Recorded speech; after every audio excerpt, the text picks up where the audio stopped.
Salut, je te fais cette vidéo pour te donner un petit peu plus d'informations, d'explications sur un échange que j'ai eu ce matin via mon profil sur une réaction en fait suite à une vidéo d'ailleurs que je te conseille de regarder si tu es passionné de basket, si tu es joueur et que tu veux tendre vers le haut niveau, que tu es entraîneur aussi. Il y a une super chaîne tenue par Hugo Vincent entre autres et ses collègues qui s'appelle Process Corp je crois. Et une des dernières vidéos c'était sur Pauline Littard qui déclarait que pendant des années elle a été dans cette mentalité du no pain no gain. Alors ça c'est moi qui l'appelle comme ça et c'est un petit peu comme ça que c'est dans le milieu. Qu'est-ce que j'appelle le no pain no gain? C'est le tout à la volonté, le tout au mental. Alors là aussi il y a beaucoup de choses qui circulent sur cette idée là. Le no pain no gain quoi. C'est-à-dire que si on se fait pas mal on n'aura pas de gain. Et j'ai envie d'éclaircir un petit peu tout ça parce que attention, donc ce que Pauline Littard disait c'est que pendant des années elle a été dans ce schéma-là, dans le no pain no gain, dans le fait que si elle sortait d'une séance de musculation ou de basket et que son t-shirt n'était pas trempé, elle avait pas bien travaillé.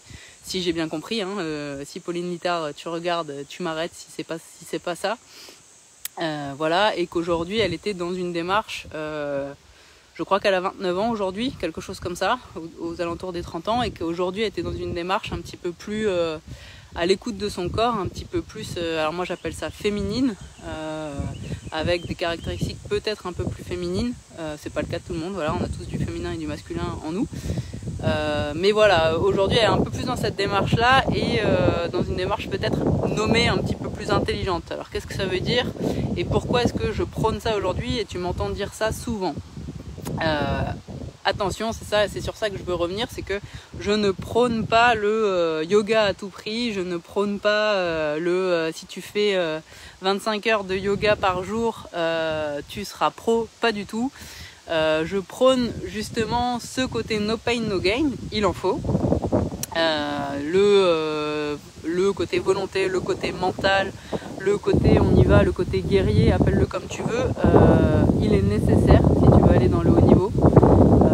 Et c'est pas que le sport de haut niveau, ça peut être n'importe quel milieu de performance. Si tu veux être un performeur, c'est nécessaire au bout d'un moment d'utiliser ce côté-là. Peut-être là le côté un peu plus dit masculin. Du coup, je voulais déjà casser cette idée que je soutiens le tout yoga et c'est comme ça qu'on va arriver à la performance. Non, pas du tout. Par contre, ce que je soutiens, c'est que oui, il y a besoin de ce côté-là, mais il y a besoin de contrebalancer avec ce côté soin, écoute de son corps, si on veut tenir dans la durée.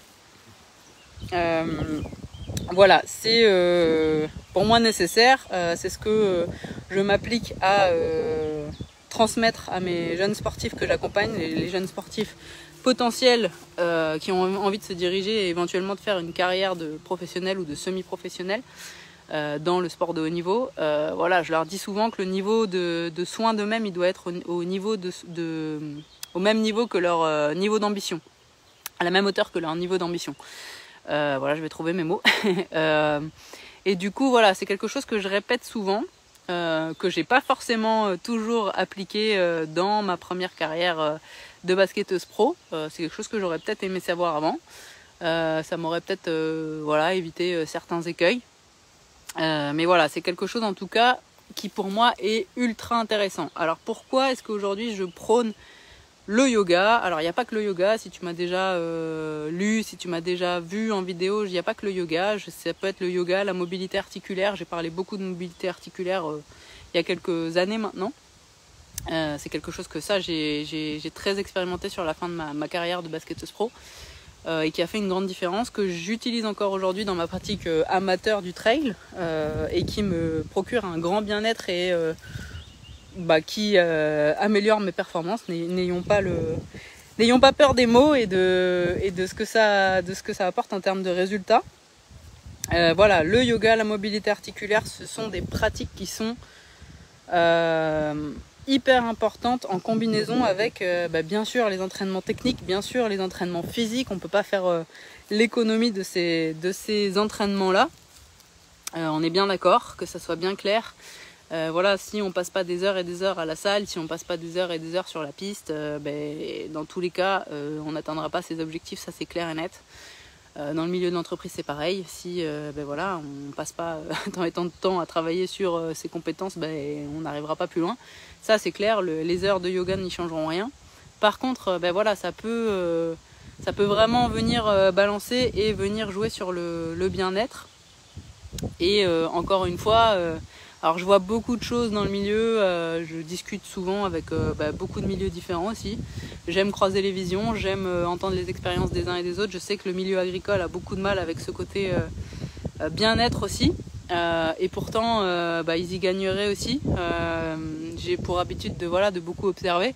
C'est vrai que quand je les vois travailler, c'est des gens qui sont très travailleurs, très dans l'abnégation, qui ne lésinent pas à la tâche, qui sont tout le temps dehors et qui ont une vie très très intense en termes de travail, en termes de charge de travail. Et je les ai beaucoup observés pendant ces derniers temps. Et je suis persuadée qu'ils gagneraient à être plus performants en apprenant des gestes de bien-être, des gestes musculaires, on va dire, apprendre à se baisser dans les genoux, apprendre à bien placer son dos pour se faire le moins mal possible et le plus de bien possible du coup. Voilà, je pense que c'est des petites choses comme ça. Alors oui, effectivement, quand on vient du milieu de la performance et qu'on a connu des méthodes, peut-être des méthodes des pays de l'Est, peut-être des méthodes très très dures, des méthodes peut-être issues de l'armée même, parce que voilà, le sport, on s'en cache pas, ça vient aussi de là. On a des choses héritées de la guerre, c'est clair, qui sont peut-être, alors ça c'est un autre débat, mais actuelles ou non actuelles, ça c'est autre chose. J'irai pas là-dessus, mais je pense que aujourd'hui on a tout à gagner à inclure un petit peu plus de féminin, de caractéristiques dites féminines. Alors ça veut pas dire encore une fois quand on est un homme, un jeune homme, qu'on n'a pas ça en nous et qu'on peut pas se faire du yoga ou se faire une séance de méditation. C'est des choses qu'aujourd'hui j'apprends à mes très jeunes sportifs, que j'encourage à faire en complément de leur pratique sportive et de leur pratique technique et de leurs nombreuses heures de pratique sur le terrain. Parce que je crois vraiment en cet équilibre. Je crois vraiment que pour durer, ça passe par un équilibre, par une pratique d'écoute. Alors après, il y en a beaucoup. Ça, c'est à chacun d'aller chercher en soi ce qui est plus favorable, on va dire. Moi, je sais que j'en teste beaucoup. La méditation, c'est pas forcément ce que j'aime. Ou alors, faut qu'il y ait du mouvement, faut ça soit de la méditation en marche. La méditation assise très longue, c'est pas forcément mon truc. Mais encore une fois, je vous encourage à tester. Si c'est quelque chose que vous n'avez jamais fait, essayez. On peut pas dire qu'on n'aime pas avant d'avoir essayé. En tout cas, moi, je suis partisane de ça. Je suis partie un peu dans tous les sens, mais voilà, c'est un peu l'idée que j'avais envie d'étayer dans ce propos, parce que c'est vrai qu'on a échangé quelques messages suite à cette publication, et j'avais envie d'aller un peu plus loin dans ce que je prône et à quoi ça peut servir. Et le yoga, la méditation, les méthodes dites peut-être un peu plus douces sont vraiment complémentaires avec le côté guerrier, le côté performeur. Je pense que c'est vraiment pas l'un ou l'autre. Je pense qu'on peut vraiment trouver un équilibre dans les deux, et aujourd'hui, en tout cas moi, c'est mon chemin, c'est ma route. Je sais qu'aujourd'hui, dans ma pratique sportive et dans mon travail, tout simplement, c'est quelque chose dont j'ai besoin. C'est un équilibre que je cherche en permanence. Alors bien entendu, c'est un équilibre qui est déséquilibré très souvent, et voilà, il s'agit d'aller chercher d'un côté et de l'autre et de retrouver son équilibre quand c'est un peu chamboulé.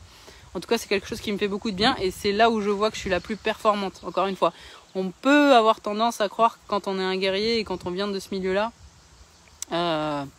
c'est compliqué d'aller chercher des méthodes peut-être dites plus douces, qu'on perd son temps. C'est encore quelque chose par lequel je suis passée. On peut franchement être tenté, et je l'ai été longtemps, avant de réellement cerner les pratiques et de se donner le temps et d'essayer et de voir quel bienfait ça peut être dans le temps et à quoi ça peut servir. Vraiment, je vous encourage encore de faire vos propres expériences parce que c'est vraiment quelque chose qui apporte des choses et surtout dans le sport de haut niveau encore plus. Parce que voilà, vous le savez, si vous venez de ce milieu-là ou si vous le découvrez, voilà, c'est un environnement qui est très demandant où on est souvent à fond pour voilà, performer, qu'on veut aller toujours plus loin et toujours plus fort. Par contre, voilà, si c'est pas contrebalancé avec ce côté écoute et avec ce côté soin, ça marchera. Encore une fois, moi je vais pas vous dire que ça marche pas, le no pain no gain. Je vais pas l'encourager, ça c'est clair, mais je vais pas vous dire que ça marche pas. Ça marche. Je l'ai multi-expérimenté. Il n'y a aucun souci, ça marche. Par contre, je suis beaucoup moins sûre que ça tienne dans la durée. Et vu le nombre de burn-out et de baisse de motivation, même chez les joueurs de très haut niveau, je lisais encore un article, alors j'ai pas pu lire l'entièreté de l'article ce matin, mais une joueuse de NF1 qui finit championne de France cette saison et qui parle de son burn-out. Voilà, ça commence à devenir quasiment monnaie courante, que ce soit dans le milieu de l'entreprise ou dans le sport de haut niveau. Je pense vraiment que c'est pour ça qu'il est temps de changer les mentalités et d'évoluer vers quelque chose d'un petit peu plus respectueux de l'humain, de son corps, et surtout dans le sport de haut niveau où voilà, on est sans cesse dans une spirale où on nous demande toujours plus, où on s'impose toujours plus aussi en tant que sportif. Et les très jeunes sportifs, voilà, c'est hyper important. Moi, c'est pour ça que je les accompagne aussi, d'instaurer une routine à ce niveau-là aussi et d'apprendre à gérer correctement son corps, à en faire un outil de travail, que l'on respecte et que l'on aime, qu'on apprend à aimer. C'est pas quelque chose qui est inné pour tous. Et voilà, mais c'est vraiment un chemin et c'est ce que j'avais envie de vous partager aujourd'hui. Je vois que vous avez été plusieurs à regarder. N'hésitez pas, si vous avez des questions après le live, à les poser en commentaire, à faire vos remarques aussi par rapport à ce que je raconte et à pourquoi pas déposer votre vision aussi. Elle n'est pas obligée d'être la même que la mienne. Et d'ailleurs, c'est comme ça qu'on s'enrichit. Et merci Stéphane, merci Pauline aussi d'avoir partagé leurs idées au départ. Et comme ça m'a permis de relayer et d'avoir ce sujet-là. Et voilà, on s'enrichit des idées et on s'enrichit entre humains. Je vous souhaite une bonne fin de journée et je vous dis à très vite. Bye bye.